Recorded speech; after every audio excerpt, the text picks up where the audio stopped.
knows me. It showed me things. It wants me to finish this. Don't you understand? It'll never let us go until we finish what we started. What you started. Hi, I'm H.B. Duran, founder of MySilentHill.com.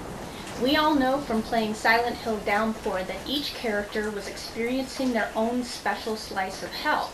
So what did Anne see? What things did the town show her? It's time to find out as we review issue number 1 of Silent Hill Downpour, Anne's Story. Pull me up! Anne's story begins as she hangs on for dear life. But as Murphy reaches for her, Anne's mind reflects the monster she so hates. She falls and wakes up at the bottom of the ravine. Was it real? The writer, Tom Waltz, who also co-wrote the game, immediately establishes that we can't trust what we see in Silent Hill.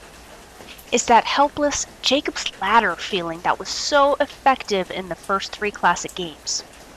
You feel like you're going crazy, like the other world is just some horrible dream not to be believed. Anne chalks it up to a head injury, but her logic won't last long, especially since corpses have a nasty habit of yelling at her.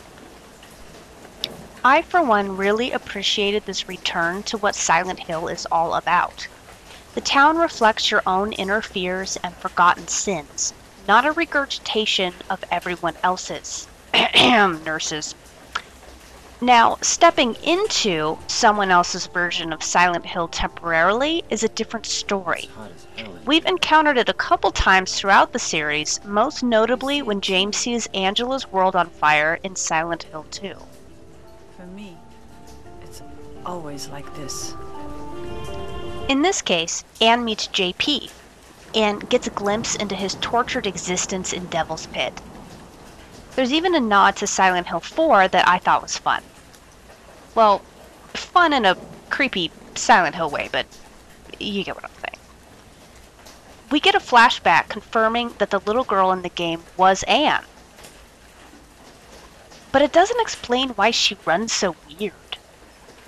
Seriously, did they not have mocap for that, or... The artwork by Tristan Jones is perfect for the genre and true to the original character designs. Thin, loosely sketched lines convey a feeling of panic without losing consistency throughout the scene. Jones is a huge fan of Silent Hill and told me that he felt isolation was the most important element to capture. To learn more, I put a link to our full interview in the video description. Anne's story is expertly colored by Michael Spicer, who must use screenshots as a reference because he matches the game's color palette so perfectly. Cool blues in the mist, contrasted by deep reddish browns, take us back to the world we first explored in Silent Hill Downpour. The first issue is a great start to explaining what happened from Anne-Marie's perspective, without losing sight of the original game concepts. In this case, Downpour has a constant theme about the evils of people and how we hurt one another, how humans can be monsters, with the bogeyman representing each offender. That's why, in my opinion anyway, all the monsters in the game were humanoid. If you didn't like Silent Hill Downpour the game, you won't like the comic. Likewise, if you haven't played the game, you will have no idea what's going on. At least to the point where you won't be able to appreciate the details. Anne isn't exactly a likable character. Shut up! So knowing what she's been through that has helped shape her as a person is more incentive to see what happens to her.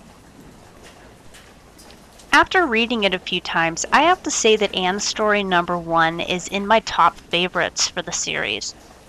It's true, I've enjoyed several of the previous Silent Hill comics, but some of them focus more on magic spells than psychological horror, and thus lose sight of what Silent Hill is all about. Tom Waltz, who also wrote Sinner's Reward and Past Life, successfully takes us back to the game's story in what would have made a great Born from a Wish-style DLC. Overall, I give Silent Hill Downpour and Story Number 1 a 9 out of 10. Silent Hill Downpour and Story Number 1 is available now, and its remaining 3 episodes are available for pre-order. Have you read it? And if so, what do you think? If you liked this video, be sure to give it a thumbs up and subscribe. I'm HB Duran, founder of MySilentHill.com, and I will see you in the fog.